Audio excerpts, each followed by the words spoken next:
Hello and welcome back to another Out of Spec Reviews video. Welcome to Arizona and welcome to the Lucid Air. You guys are going to join me for the first time. We get to go for a ride in the Lucid Air Dream Edition Performance. We got the maxed out one for our first experience. Can't wait to hop in and go for a ride. One quick clarification I wanted to bring in because I was so excited yesterday driving the car. I'm editing the video to go live right now. I had already been in the Lucid Air. I kept saying ride in it for the first time. What I meant to say was drive it for the first time. I rode in a Lucid Air Grand Touring in Florida about 3 months ago at the Amelia Island Concours d'Elegance. If you go to Inside EV's US channel, that video will be over there. And so what I mean is, in this video, it's my first time to drive the Lucid Air. And wow, what a cool experience this was. Can't wait to share this video with you guys.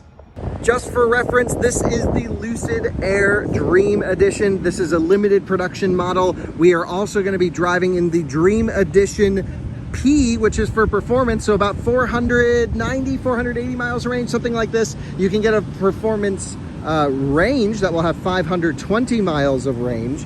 And yeah, crazy acceleration we're going to experience. 1,111 horsepower at full battery pack charge. The car is about 50% state of charge right now, and so we are going to be of course limited on the max power. This isn't the exact car we're going to be in. We're going to be in a brown one, and I'm looking forward to getting it out on the road and seeing how it drives. So join me inside with a couple of my friends as we go for a ride in the Lucid Air for the first time.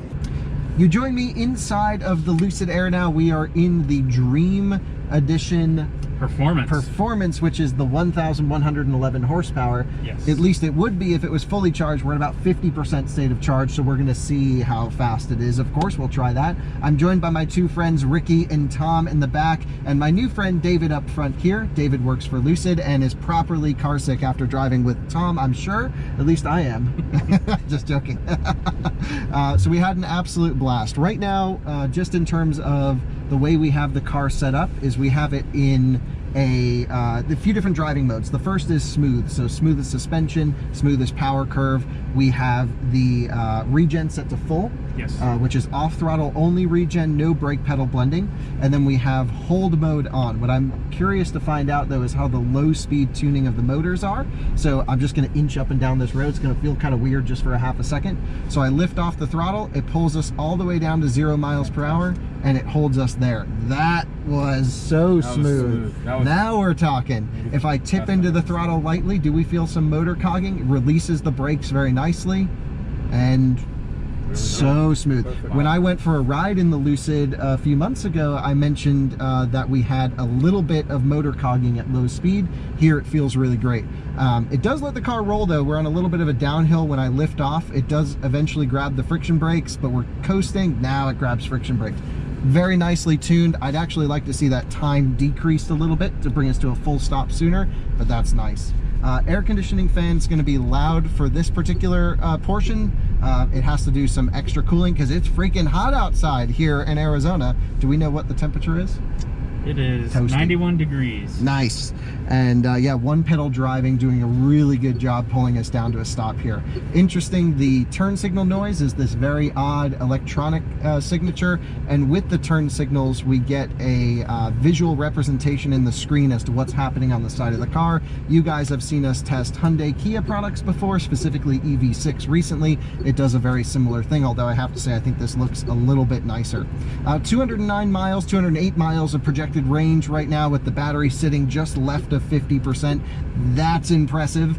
Do we know if that's a guessometer or if that's a rated range calculation? It's a rated range calc. Rated range calc. So similar to the way Tesla does it, which is, you know, I would tend to keep the cars in percentage mode since I drive a little bit quicker than most, but those who drive normally should be able to achieve that rated range. At least we'll do some testing later on, of course. Steering's nice and light. Tucson.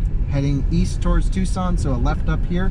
Yes. We can do that. David's going to be giving me directions so we don't get lost out in the wilderness with a not yet released Lucid Air. We're going to do some gentle accelerations up. What I'm really curious to find out now is suspension tuning NVH and overall ride comfort. You know, this is not, certainly it's crazy fast and everything like that, but how's it going to be in everyday driving? So have to say, steering weights up nicely, but it's nice and light. Steering wheel itself is a very thick rim. Okay, and we're going to go west towards San Diego. You got it. Cool. And, you know, very partial throttle here. Consistent power output, shows good motor calibration, that it's not decreasing or increasing with speed. It also shows that the acceleration target is done at a G rate, not necessarily a constant power output. This is the way to do throttle pedal tuning for an EV. Since there's no one behind us, let's test a little bit of the regen. So I have the power gauge, trying to get it in the coasting position. Mirrors makes no difference. I'm gonna lift off, huge amount of regen. Of course, brake lights are on at this point, and it felt really nice and firm. Good regen. Of course, we're in the smooth throttle pedal setting, so when I hit my foot down on the accelerator pedal, it blends in very nicely, and it sort of gives you, I would say, a cushy, cloud-like driving experience. David, would you mind turning us up into Swift mode? And where would you recommend we used Swift mode? Is this more for back road blasts? This is a really nice blend of handling and ride comfort. It's going to be great on those canyon roads. It's going to be great if you just enjoy more of a spirited drive. Okay, very cool. I can instantly feel it sharpened itself up there. So throttle itself, you know, when I mentioned it felt like a cloud before, I'm going to tip into it now. Yeah, a little bit sharper for sure. And, you know, definitely nice control, throttle to regen. You don't hear the motor rocking on its motor mounts doing throttle regen. I don't want to get you guys sick, but that shows really nice motor bushings, because of course it's so much torque output and regen. If you don't mind, I'm going to try some of the driver assistance functions. Go right ahead. And so I hit the left button to engage the system. The center will be our following distance. Yep, and that's on this button on that side. So this one here? This one to engage the system. Oh, I see, in this little scroll wheel. So Yes. I have it set at 74, now I have it locked in at 75, which is the speed limit. It gives me an indication to pay attention to the road. I have 1, 2, 3, 4 different levels of following distance, which is great, and the display is really cool. So I have a pay attention. As soon as I look away, look down at the screen, it knows apparently, which is really interesting. It says keep hands on the wheel. I just want to test, since no one's around, how it's going to get my attention if I don't touch the wheel. So fully paying attention, ready for any particular scenario, but I looked ahead. So Ricky, would you mind watching the front of the road for me and tell me if we're about to hit something? You got it. This is really dangerous. I don't recommend you doing this outside of a tested scenario. Do we have any indications to watch the road at this point? No. Maybe I should look down. Look up, look down. We can always do this testing later on. Doesn't matter. What matters most is how the car drives on the system, and I have to say, extremely competent lane centering, no ping-ponging between the lanes. I think in terms of noise levels on the highway, I just got out of some very nice other premium cars that compete with this car, and yeah, it's a bit louder, I have to say, on the highway. So it just shut off lane centering. It said pay attention to the road. Now it locked itself back on. That was quite interesting. But lane departure warning kicked in there and pushed us back in, so that was nice. But yeah, I think my only complaint, at least so far, is just the NVH on the highway is a little bit louder than I was expecting for the car. It's not the impact noises, it's more the cavity noise within the inside the tire. And that could, of course, change to final production. We'll have to wait and see for final judgment. This is still an early car. And how long would you say we're back on this highway for?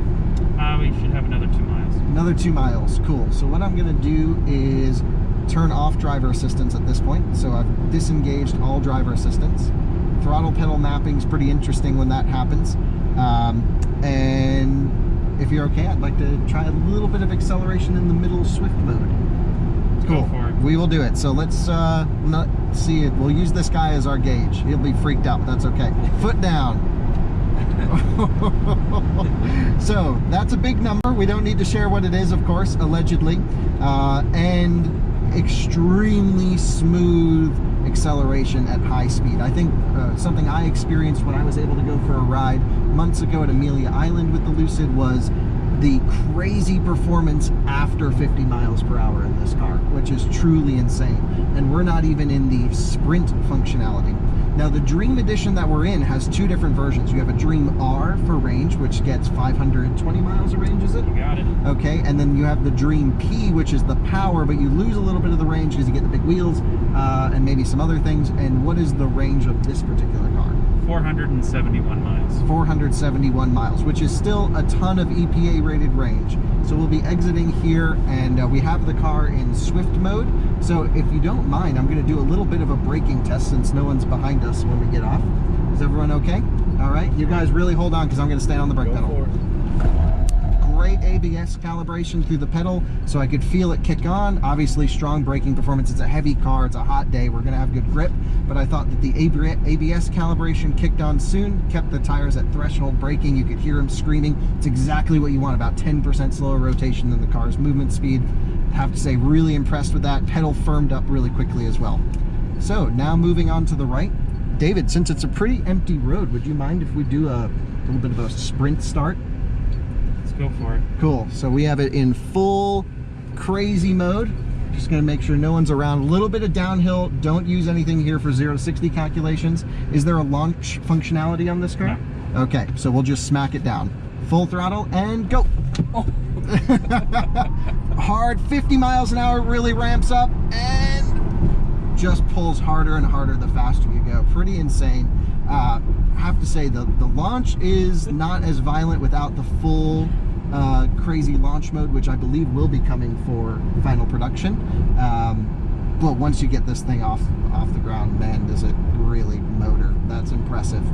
In terms of steering calibration in sprint mode, hard to tell on a straight line. I have to say the car's pretty soft. It's meant to be no air suspension on this particular car. Coils all around, active dampers depending on the mode that you're in though, and those are just electronically controlled dampers as you would expect. Hopefully you guys are okay. I'm just going to do a little bit of a slalom here. We won't make too much of a scene. I don't think any cars with blue lights are around. Holding on okay? Do it. All right, so yeah.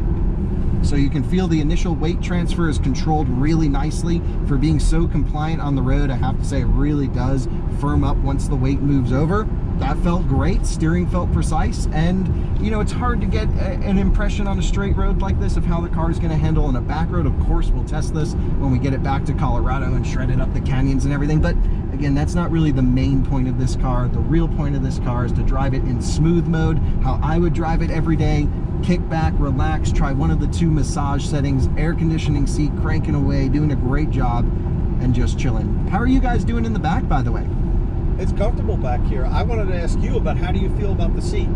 The front seat? Yeah. Yeah, no problems at all. You know, it's not meant to be a performance seat, doesn't hold you in. I think it's quite firm on the bottom, and overall, there's a lot of room to move around. If you're a larger person, you're gonna fit great in here, I think. But you have a ton of leg room back there. Ton of leg room. Yeah. It's got great space back here. I'm not too tall, but we still have a ton of headroom back here. Seriously, a ton compared to Taycan, especially. I mean, it's just a whole new game. Yeah. And the back of this vehicle does slope down fairly aggressively, and they still manage to get a good amount of headroom up here. Very nice. And Ricky, your impressions of the car overall? Obviously, you haven't driven it, but I'm curious what you think as a rear seat passenger. How is it? The first thing that jumps out at you is the legroom. The legroom? This feels like S-Class kind of levels of, you know, like at least bigger than E as kind of a range of legroom. Absolutely. Super comfortable. The seats back here. And it's not like David has his knees in the dash either. You got plenty of room up here too. Yeah, it looks like he's got. So really comfortable seats all around. Absolutely. Cool levels of tech. The sunshades are really clever on a hot day like this. I like the surfaces too. Yeah, it's got the automatic sunscreens that come up in the rear windows back here. Yeah, the auto sunscreens all around. So here are my initial impressions. 3 things I love about the car. Obviously, the acceleration is insane, and again, we're only at about 50% state of charge. With a higher state of charge, of course, the car is going to pull harder. I really thought the driver assistance systems were tuned wonderfully well, and it's going to be great for a long trip all around. And I also think just the low-speed motor calibration really shows me the work that they've done over the last month and a half, 2 months, maybe even 3 months since I last drove this car to really fine-tune in the low speeds and left turn here. And then I would say some of the things I would like to see some improvements on are noise, vibration, and harshness. I think it's a little bit noisy on the highway compared to rivals. I don't like the steering wheel in particular. I don't like the rim. It's a very thick rim. It's a very luxury car oriented. Right or left side here? Let's go left. Left side here, great. And yeah, so steering wheel I think could be, I would prefer to see a thinner wheel. I think it would give it a more luxurious car feel. This is a little bit padded. I think you lose some of the real feedback in from the road. And then lastly, I think the car is pretty soft. Of course, a lot of people will do the straight line acceleration thing. It's perfect for that. It's very comfortable for long trips. But I think when you really start turning it up on a back road, we haven't really felt the rotation point of the car, how it's really set up on a on-limit handling perspective. But I would say it's definitely geared a lot more towards road trips, comfortable daily driving in an urban environment, but without having sort of your air suspension and you're riding on a spring setup. I think you do lose a little bit of this juxtaposition between a comfortable car and then a on-track or highway cruiser, or sorry, an on-track or a highway cruiser. So overall, super impressive car from a technological standpoint, huge range, great efficiency, and then, you know, I just think it's for the target audience of this car, blowing away everyone. Lucid's coming in hot. I've really enjoyed driving the car. David, thank you so much for taking us on this tour today. My pleasure. Really, really thank you for all of your knowledge and helping us get around without getting lost, of course. And yeah, thanks to Lucid for inviting us out to Arizona to drive this thing. We'll see you guys in the next video. Thanks, guys, in the back. Appreciate it. Bye-bye.